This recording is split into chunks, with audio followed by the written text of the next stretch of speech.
हाय दोस्तों, welcome to blue pen blue marker.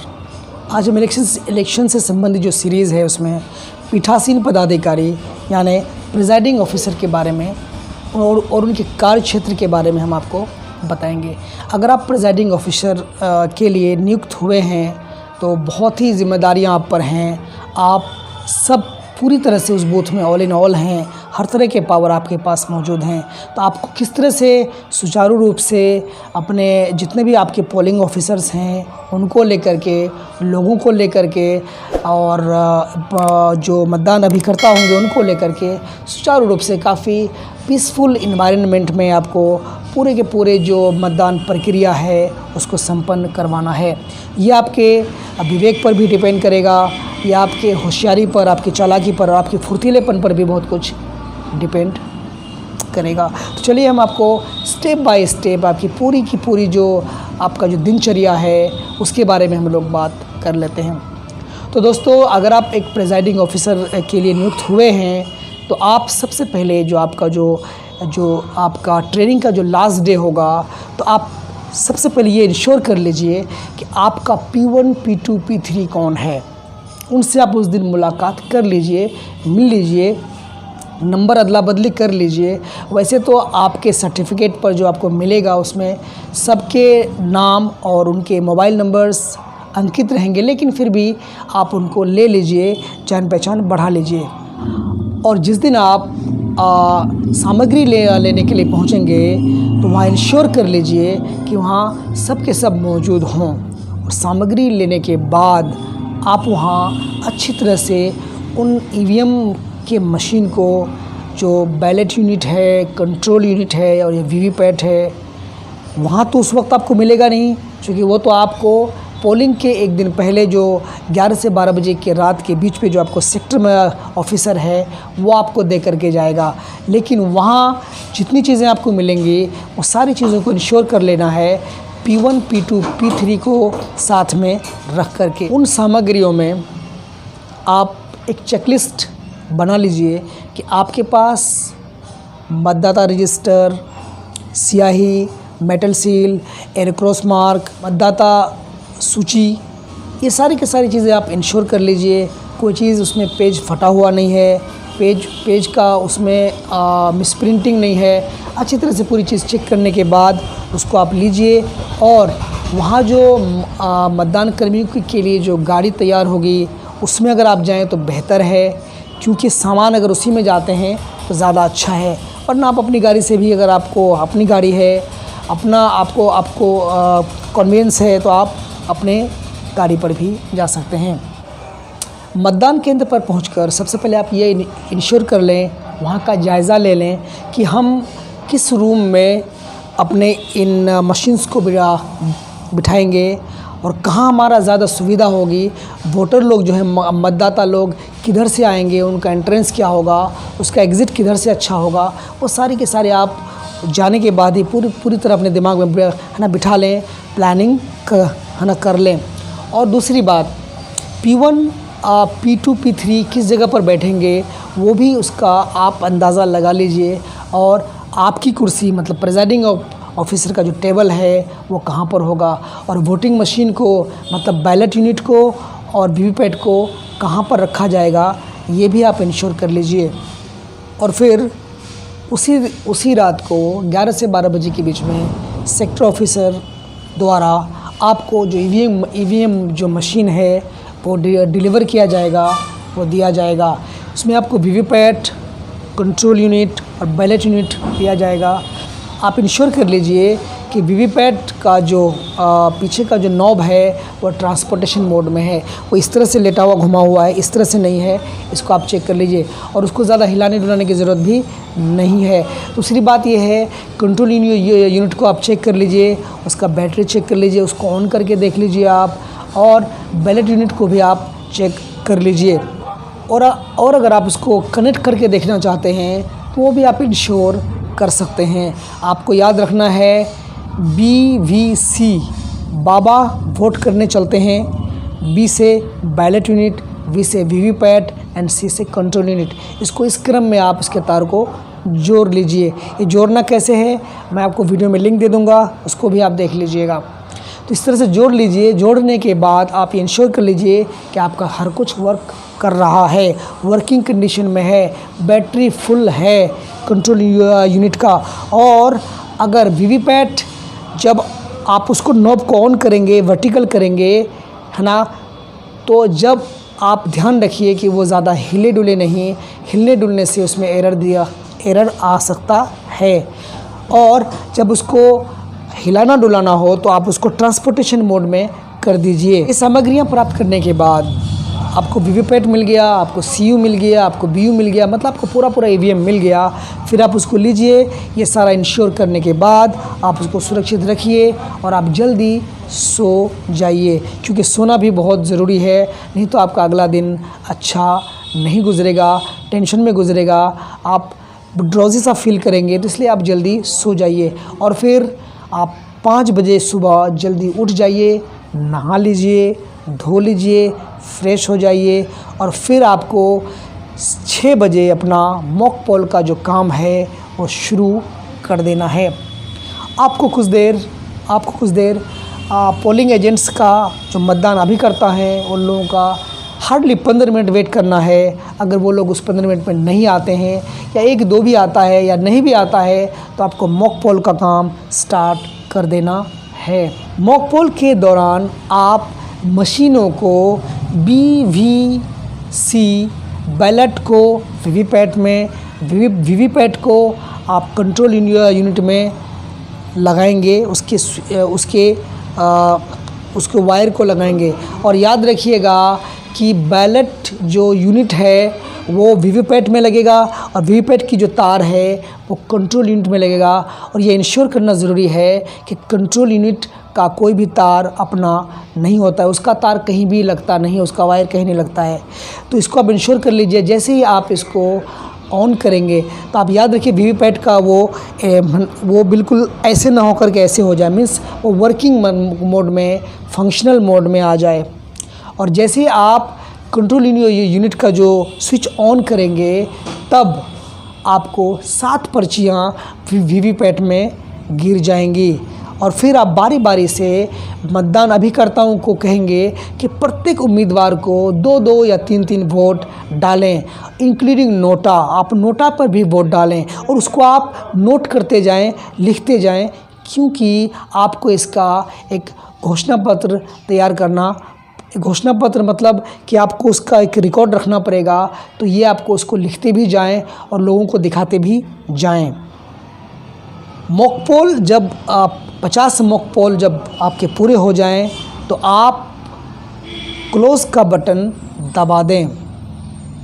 ठीक है, क्लोज़ का बटन दबाने के बाद आप CRC करें। CRC close result clear. लेकिन पहले आप क्लोज़ करें, अब रिज़ल्ट पे जाएं और रिज़ल्ट को चेक करें। और रिज़ल्ट को चेक करते वक्त आप टिक लगाते जाएं अपने पेपर पर कि आप किस कैंडिडेट को कितना वोट मिला और नोटा पे कितना वोट मिला।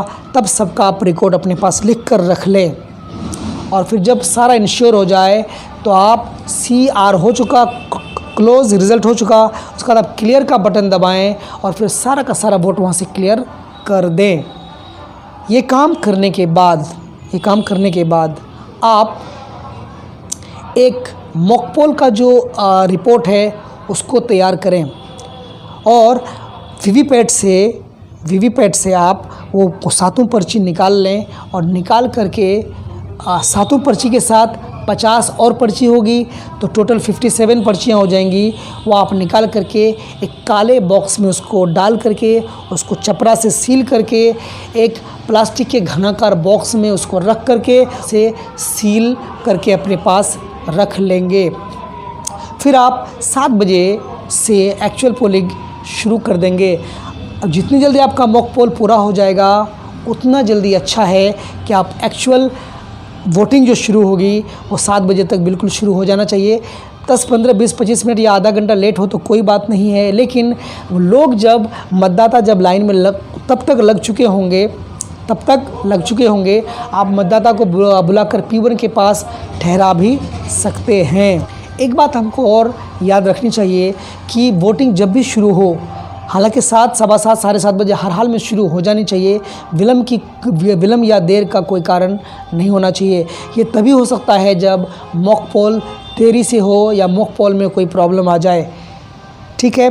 और एक्चुअल पोल अगर आप 7 बजे शुरू करते हैं तो फिर आपको वोटिंग का रिपोर्ट करने में आसानी होगी, क्योंकि आपको हर दो घंटे पर सेक्टर ऑफिसर को रिपोर्ट करना पड़ेगा कितना मेल, कितना फीमेल और कितना परसेंटेज वोटिंग अब तक हो चुका है। ये सारी बातें आपको बतानी पड़ेंगी। और शुरू जब भी हो आपका वोटिंग प्रोसेस, लेकिन ख़त्म तो आपको 6 बजे ही करना पड़ेगा। आप इसको इंश्योर कर लें प्रिजाइडिंग ऑफिसर कि हमको 6 बजे किसी भी तरह से वोटिंग को क्लोज़ करना है। अगर 6 बजे या 5:30 बजे आपको लगता है कि वोटर्स की संख्या बहुत ज़्यादा है, तो आप क्या कीजिए, आप उन वोटर्स को उल्टे क्रम में जो लास्ट तक वोटर्स हैं वहाँ तक आप 1 2 3 4 5 बिल्कुल गिनते आएँ और लास्ट तक जहाँ तक लोग हैं उल्टे क्रम में पर्चियाँ थमा दें। उसके बाद आप वोटिंग का प्रोसेस जारी रखें और जब तक ये लोग ख़त्म हो जाएं फिर कोई नए वोटर को आपको लेना नहीं है। जब वो पर्ची बढ़ जाएगी तो वो आप 6 बजे के बाद भी अगर ख़त्म होता है तो कोई बात नहीं, जितने लोग मौजूद हैं उन सब का आपको मतदान करवा देना है। आप जानते हैं, आपको याद रखना चाहिए, आप प्रिजाइडिंग ऑफिसर हैं, पीठासीन पदाधिकारी हैं, आप उस एरिया के उस बूथ में ऑल इन ऑल हैं। आप एक मैजिस्ट्रेट हैं, आप किसी को दंड भी दे सकते हैं, आप किसी को अंदर जाने की परमिशन नहीं दे सकते हैं। आप ऐसा एक माहौल क्रिएट करें कि P1, P2, P3 और जितने भी मतदान अभिकर्ता हैं सब इजी वे में और काफ़ी लगन के साथ अपना काम करें, हौसले के साथ अपना काम करें। सारा चीज़ प्लेजेंट बनाना, लाइट मूड में रहना आपके ही बस में है। और ये कोई ज़रूरी नहीं है कि P1 का काम P1 ही करेगा, P2 का काम P2 ही करेगा, ऐसा नहीं है। क्योंकि ये जो मतदान का प्रोसेस है ये एक टीम वर्क है। आप एक टीम की भांति काम करेंगे और हर हाल में ये जो आपका लक्ष्य है फेयर मतदान का, शांतिपूर्ण मतदान का, पीसफुल इन्वायरमेंट बनाए रखने का और मतदान को सही तरीके से कराने का, ये एक टीम वर्क की तरह आप लोग करेंगे। ऐसा नहीं है कि P1 वाला P2 का काम नहीं कर सकता। आपकी सहयोग से हर काम वो लोग करने को तैयार हो जाएंगे, बस आपको थोड़ा सा हेल्पफुल होने की ज़रूरत है। अब आपकी परेशानियाँ बढ़ती हैं। मॉक पोल के बाद आप मॉक पोल का जो रिपोर्ट है उसको तैयार करके आप अपने पास रख लेंगे। और अगर वोटिंग के साथ साथ अगर किसी चैलेंज वोट का प्रॉब्लम आता है, मतलब ये कि अगर कोई एजेंट किसी की पहचान करने से इनकार करता है तो आपको 2 रुपये कैश जमा करेगा चैलेंज करने के लिए। आप उसको 2 रुपये की रसीद भी देंगे और फिर आप उस व्यक्ति से, उस मतदाता से मिलेंगे, उसका आई कार्ड देखेंगे, इंश्योर करेंगे कि क्या वो जो चैलेंज किया था उस अभिकर्ता ने, क्या वो सही है। अगर उस अभिकर्ता का चैलेंज गलत निकला तो आप उसका दिया हुआ 2 रुपये ज़ब्त कर लेंगे और उस व्यक्ति को मतदान करने के लिए आप क्या करेंगे, अलाउ कर देंगे, परमिशन दे देंगे। लेकिन अगर एजेंट का दावा सही निकला तो आप उसको मतदान से वंचित रखेंगे उस व्यक्ति को और फिर फाइनली उसको आप क्या करेंगे, पुलिस के हवाले कर देंगे। और चैलेंज वोट का जो फॉर्म नंबर 14 है उसमें आप इसको रिकॉर्ड कर लेंगे। इसी तरह से यदि कोई अंधा या निशक्त व्यक्ति आपके बूथ पर वोट देने के लिए आता है तो आप इसको इंश्योर करेंगे कि उसके साथ जो व्यक्ति आता है वो 18 साल से ज़्यादा का होना चाहिए। अगर वो वहाँ का वोटर है तो उसको वोटिंग करने के बाद उसकी जो अमिट स्याही का जो ये मार्क लगना है वो उसके बाएं हाथ के मिडिल फिंगर पर लगाया जाएगा। अगर हो सकता है इससे क्या होगा कि उसको इजीली आसानी होगी अपना वोट भी कास्ट करने के लिए। और भी समस्याएं आपके सामने आ सकती हैं। आपको टेंडर वोट की भी समस्या आ सकती है। मतलब ये हो सकता है कि कोई व्यक्ति अपना वोट डालने आया है लेकिन उसको पता चल रहा है कि उसका वोट पहले से कोई डालकर चला गया है, तो इस चीज़ को आप उस व्यक्ति को अपने पास बुलाएंगे और फिर उसकी निशानदेही करेंगे, उसका आईडी देखेंगे। अगर वो व्यक्ति सच में ठीक है, सही है वो अपने आप में, तो आप उसको मतदान की आज्ञा देंगे। लेकिन ये बात याद रखेंगे कि आपको उस मतदाता को ईवीएम से वोट देने की अनुमति आप नहीं देंगे। उसको, जैसे हम लोग पहले वोट दिया करते थे, एरोक्रेस की सहायता से उसको बैलेट दिया जाएगा, उस पर वो ठप्पा लगा करके पैक करके वो सील्ड पैक आपके हवाले कर देगा।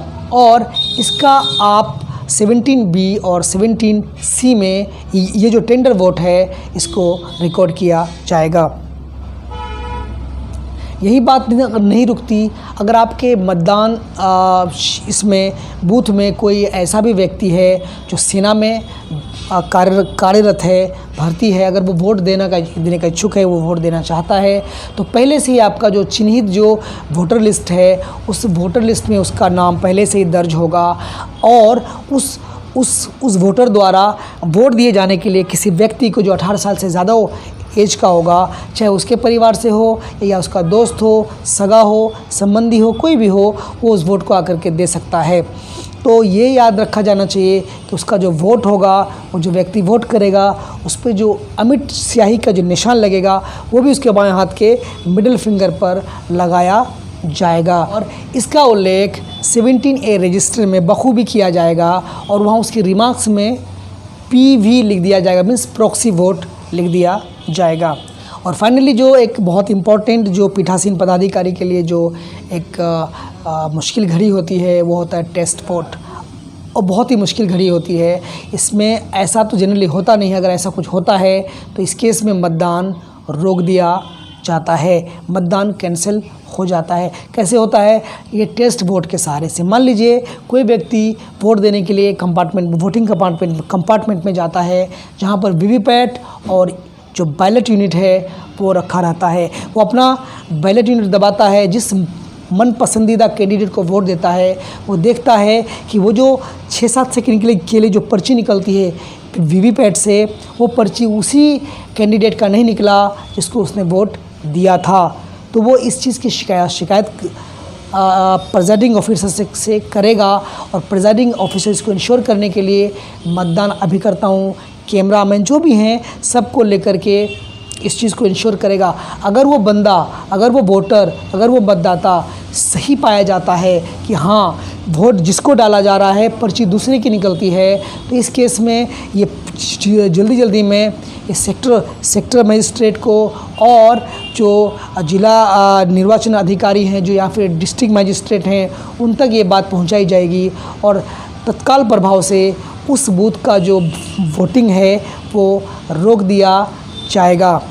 और अगर यदि वो वोटर जिसने ये दावा किया था कि पर्ची दूसरी निकली है, अगर वो गलत पाया जाता है तो फिर प्रिजाइडिंग ऑफिसर उस व्यक्ति को लेगा, उससे घोषणा पत्र लिखवाएगा और फिर उसको पुलिस के हवाले कर देगा। इस सिलसिले में हो सकता है कि उस व्यक्ति को 6 महीने की सज़ा हो। ये कुछ दिन भर में कुछ इस तरह की बातें प्रिजाइडिंग ऑफिसर के साथ, पीठासीन पदाधिकारी के साथ घटित हो सकती है। बट अगर हम कूल रहेंगे, अगर हम कंपोज्ड रहेंगे, तैयार रहेंगे, तो डेफिनेटली ये बातें अगर आती भी हैं तो हम इसको अच्छी तरह से सॉल्व कर पाएंगे। तो घबराने की ज़रूरत बिल्कुल भी नहीं है। कुछ महत्वपूर्ण बिंदु हम लोग देख लेते हैं जो एक पीठासीन पदाधिकारी के लिए ध्यान रखने योग्य होता है, बहुत ज़रूरी होता है। क्योंकि दोस्तों ये होता है कि हर 2 घंटे में आपको जो सेक्टर जो ऑफिसर हैं उनको रिपोर्ट देना पड़ेगा और फिर सेक्टर ऑफिसर उस रिपोर्ट को फॉरवर्ड कर देंगे रिटर्निंग ऑफिसर की तरफ। तो कहने का मतलब कि किस तरह का रिपोर्ट आएगा, हर 2-2 घंटे पे आपसे पूछा जाएगा कि भाई मतदान का परसेंटेज बताइए, मतदान कितना हुआ, मेल्स कितने हुए, फीमेल्स कितने हुए, टोटल मतदान कितना हुआ, ये सारा रिपोर्ट आपको पूछा जाएगा। तो आप इसमें P1, P2, P3 की अच्छी तरह से सहायता ले सकते हैं। एक म्यूचुअल अंडरस्टैंडिंग के साथ इस काम को कर सकते हैं। ये तब आसान हो जाता है जब हर पोलिंग ऑफिसर अपना जो काम है काफ़ी ध्यानपूर्वक है ना कर पाता है। अगर P1 है तो P1 को, क्योंकि आप उसका पहला काम यही था कि मतदाता की पहचान करना था और उस मतदाता जो वोटर लिस्ट था उसमें उस क्रमांक में एक तिरछी एक लाइन लगानी थी उस रेक्टेंगल में, अगर वो पुरुष था, और तिरछी लाइन के साथ एक गोला लगाना था, एक सर्कल लगाना था अगर वो महिला थी।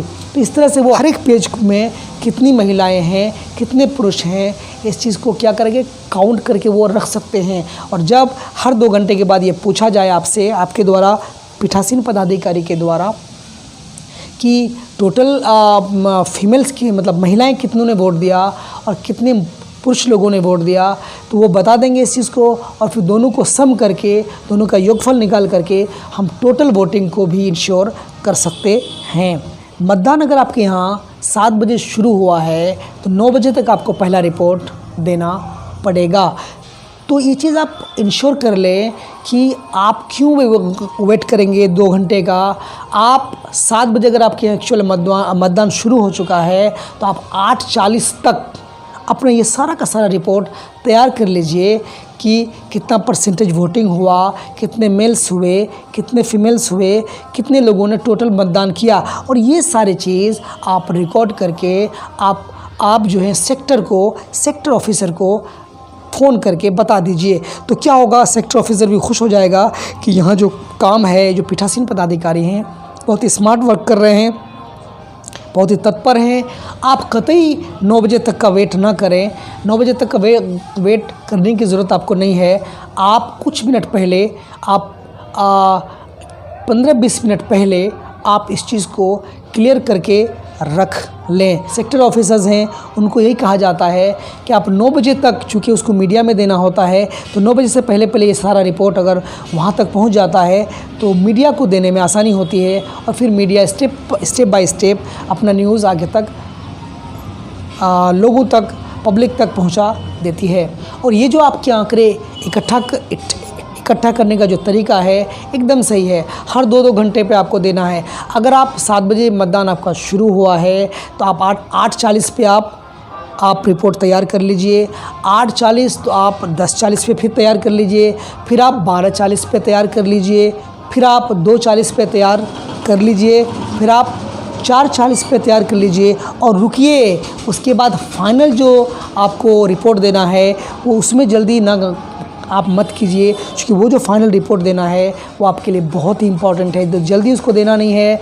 सारा कुछ इंश्योर करने के बाद, सारा कुछ क्लियर करने के बाद, सबको मिलाने के बाद अपनी डायरी को और 17C जो प्रपत्र है उसको लिखने और मिलाने के बाद इंश्योर कर लेना है। आपको फाइनल जल्दी देना नहीं है। ये सारे जो रिपोर्ट्स हैं, हर 2-2 घंटे की रिपोर्ट्स, ये सेक्टर ऑफिसर आपसे लेगा और फिर ये रिटर्निंग ऑफिसर तक इसको पहुंचा देगा। मेरे दोस्त, जो आप पीठासीन पदाधिकारी हैं, आप अपने आप में एक अहमियत रखते हैं, एक महत्व रखते हैं। आप ऑल इन ऑल हैं उस बूथ में। आप मैजिस्ट्रियल पावर रखते हैं, आप एक मैजिस्ट्रेट की हैसियत से वहाँ पर हैं। तो आपके परमिशन के बिना कोई वहाँ पर इंटर नहीं कर सकता। यदि किसी के पास परमिशन कार्ड नहीं है तो वो तो बिल्कुल भी इंटर नहीं कर सकता। लेकिन जिसके पास परमिशन है, जैसे P1, P2, P3 जितने भी पोलिंग ऑफिसर्स हैं और जितने भी मतदान अभिकर्ता हैं, एजेंट्स हैं, वो आप तक पहुंच सकते हैं। और एक बात और, बाहर का कोई भी आदमी आप तक पहुंच नहीं सकता है आपके परमिशन के बिना। जो उस क्षेत्र का उम्मीदवार है उसको आने का परमिशन है, लेकिन जब वो आपको अगर अपना नाम बताएगा, आप उसका मिलान करेंगे उस नाम का, और उसका फ़ोटो भी आपके पास मौजूद होगा, तो आप उस फ़ोटो से मिलाकर देख लेंगे और ये इंश्योर कर लेंगे कि हाँ यही इस क्षेत्र का उम्मीदवार है, कैंडिडेट है, तो फिर आप उसको आने के लिए वहाँ दे सकते हैं। लेकिन फिर भी उसको वोटिंग कंपार्टमेंट से दूर ही रखा जाएगा। अगर आप किसी कैमरामैन को उसका फ़ोटो लेने के लिए कि इलेक्शन किस तरह से चल रहा है, कोई बात तो नहीं है, पीसफुल तरीके से, शांतिपूर्ण भाव से सब कुछ चल रहा है, अगर ये आप रिकॉर्ड करने की अनुमति देते हैं तो ये आप कतई उसको ये अनुमति नहीं देंगे कि वो वोटिंग कंपार्टमेंट जहाँ पर वीवीपैट रखा हुआ है, जहाँ पर आपका बैलेट यूनिट रखा हुआ है। कोई मतदाता अगर मतदान देने जा रहा है तो मतदान देते वक्त उसको वो कैप्चर नहीं कर सकता है। आप इस तरह से इसको मैनेज करेंगे कि वो जो कैमरामैन है वहाँ तक पहुँच ही ना सके। ये सारी की सारी चीज़ें एक पीठासीन पदाधिकारी के क्षेत्राधिकार में आता है। जितने तरह के वोट्स हैं, कुछ मामले हैं, जो भी हैं, ये आप वहाँ एक मजिस्ट्रेट के रूप में वहाँ आप मौजूद हैं। आप ही पर सब कुछ निर्भर करता है कि आप उसको किस तरह से पीसफुली लेकर चलते हैं और उसका वोटिंग का समापन होता है। अब शाम हो जाती है, 6 बजे का वक्त करीब होता है। वोटिंग क्लोज़ करने के बाद आपको कुछ चीज़ें जो हैं जो आपको ध्यान में रखनी ज़रूरी हैं। 2 बातें आपको ध्यान में रखनी है। सबसे पहला, आपकी प्रिजाइडिंग ऑफिसर की जो पीठासीन पदाधिकारी की जो डायरी है उसको आपको कंप्लीट करना है। बहुत ही ध्यानपूर्वक, बहुत ही सावधानी से उसको भरना है। और 17C का जो प्रपत्र है उसको भी बहुत ही सावधानी के साथ आपको भरना है। अब 17C के प्रपत्र में यही होगा कितने मेल्स थे, कितने फीमेल्स थे, कितनों ने वोट दिया, कितनों ने दिया, परसेंटेज क्या रहा है ना, मेल फीमेल का। फिर तो हर 2 घंटे के बीच का जो रिपोर्ट था, उस हर 2 घंटे के बीच का जो रिपोर्ट है वो उसमें मौजूद रहेगा। तो ये आप इंश्योर कर लीजिए कि आपकी जो प्रिजाइडिंग ऑफिसर की जो डायरी है और 17C है ये बिल्कुल एग्जैक्टली मैच होना चाहिए।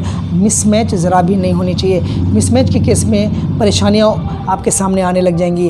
ये दोनों को आप इंश्योर कर लीजिए कि ये दोनों बिल्कुल सही तरह से मैच होना चाहिए। और मैच होने के साथ साथ ये भी आपको ज़रूरी है कि आपका प्रत्येक का 2-2 कॉपी करें। एक कॉपी तो अपने पास रखें और एक कॉपी आप सेक्टर ऑफिसर को हस्तांतरित कर दें। यही नहीं, 17C की जो कॉपी है वो जो मतदान अभिकर्ता हैं अगर उनके द्वारा मांगा जाए तो आप उनको भी ये 17C की जो प्रति है उनको भी आपको देनी है। और ये सारी चीज़ आप अगर काफ़ी सोच तरीके से करेंगे, क्योंकि अगर ये मतदान अभिकर्ता इस 17C को प्राप्त करेगा जिसमें वोटिंग का सारा लेखा जोखा होगा, कितने मेल्स थे, कितने फीमेल्स थे, है ना, सारी चीज़ें 2-2 घंटा पे कितना वोटिंग हुआ, क्या क्या हुआ, सब कुछ वहाँ मौजूद रहेगा। तो वो अभिकर्ता अपने पार्टी ऑफिस में ले आकर उसको रख लेगा और वो चीज़ जिस दिन गिनती होगी वोटों की उस दिन वो उसको मिलाएगा। अगर कोई डिस्क्रिपेंसी होगी तो फिर वो हल्ला और शोरगुल मचाना चालू करेगा। तो इसलिए ऐसा ना हो कि आपका इन चीज़ों में मिसमैच हो। उसके बाद आप जो पैकेट्स बनाएंगे, इन पैकेट्स पे भी आपको बहुत अच्छी तरह ध्यान देने की ज़रूरत है। तो आपको इसमें स्टैट्यूटरी पैकेट बनाना है, नॉन स्टैट्यूटरी पैकेट बनाना है, एक आपको थर्ड पैकेट बनाना है, एक खुला पैकेट होगा और एक चौथा पैकेट भी होगा। तो स्टैट्यूटरी जो पैकेट होगा वो ग्रीन कलर का होगा और पूरी तरह से चपड़े से सील किया जाएगा और उसके अंदर जो 5 लिफाफे होंगे आप स्क्रीन पे देख सकते हैं। 5 लिफाफों को प्रत्येक को चपड़े से सील किया जाएगा, उसमें डाल करके उसको पूरी तरह से फिर सील कर दिया जाएगा।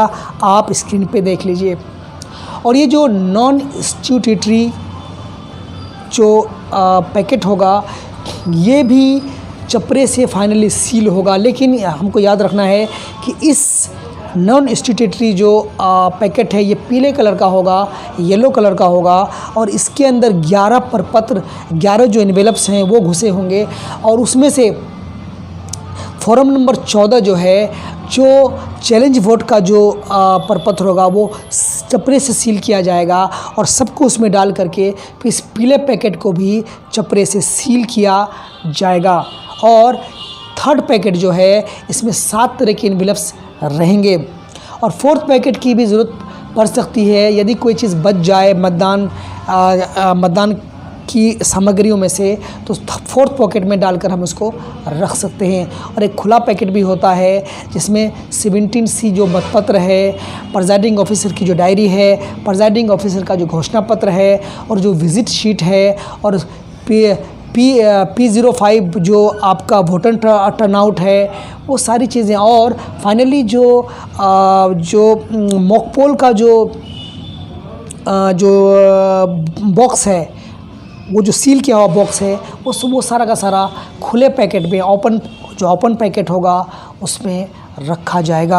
आप इन सारों को आप स्क्रीन पे देख लीजिए, जूम करके देख लीजिए, आप पॉज करके देख लीजिए, आपको सारी बातें समझ में आ जाएंगी। क्योंकि ये जो आपको दिखाया जा रहा है, ये जो आपको इन्वेलप्स दिखाए जा रहे हैं, ये एक्चुअल वोटिंग डे के ही हैं। प्रिजाइडिंग ऑफिसर को, पीठासीन पदाधिकारी को यह ध्यान रखने की बहुत ज़रूरत है कि 17C का जो प्रपत्र है और प्रिजाइडिंग ऑफिसर की जो डायरी है उसमें ज़रा भी मिसमैच नहीं होनी चाहिए। काफ़ी अच्छा मेल होना चाहिए दोनों में, एग्जैक्टली हूबहू सेम होना चाहिए। और इसकी एक एक प्रति सेक्टर ऑफिसर को दे देंगे तो आपका एडवांस में जो है इसका जो हिसाब है वो स्ट्रॉन्ग रूम में जमा हो जाएगा। और जब आप EVM के साथ अपने गाड़ी के साथ जब आप वहाँ स्ट्रॉन्ग रूम पहुँचेंगे तो आपका काम पहले से ही किया होगा, तो आपको जल्दी फ्री होने का मौका मिलेगा, जल्दी वहाँ से आपको छुट्टी मिल जाएगी। चूँकि आपको ये सामग्रियाँ भी अच्छी तरह से जमा करना पड़ेगा। इसमें हो सकता है अगर आपने कुछ गलती की होगी तो आपको बहुत समय लग जाएगा, बहुत 11-12 बहुत बार तो सुबह भी हो जाती है जमा करने में। तो ये सारी सावधानियाँ आपको इस बात से बचाएगी और आप जल्दी वहाँ से अपनी सामग्रियों को स्ट्रॉन्ग रूम में जमा करने के बाद आप वहाँ से क्या करेंगे, छूट जाएंगे, फ्री हो जाएंगे। तो यही था दोस्तों प्रिजाइडिंग ऑफिसर के काम और इसका कार्यक्षेत्र, किस तरह से इन्हें ये पूरा का पूरा इसको करना है, इंश्योर करना है। वो पूरा का पूरा उसमें ऑल इन ऑल होता है, वो कि मैजिस्ट्रेट है, वो सब कुछ है। तो आप काफ़ी कूल माइंड के साथ अगर ये काम करना चाहें तो डेफिनेटली एक अच्छा दिन गुजर सकता है एक प्रिजाइडिंग ऑफिसर के लिए, पीठासीन पदाधिकारी के लिए। तो चलिए, ये आपको वीडियो कैसा लगा हमें कमेंट करके ज़रूर बताइएगा, लाइक कीजिएगा, शेयर भी कीजिएगा, क्योंकि ये चीज़ें फैलाने से लोगों को एक हेल्प मिल जाता है। Thank you for watching, bye, take care.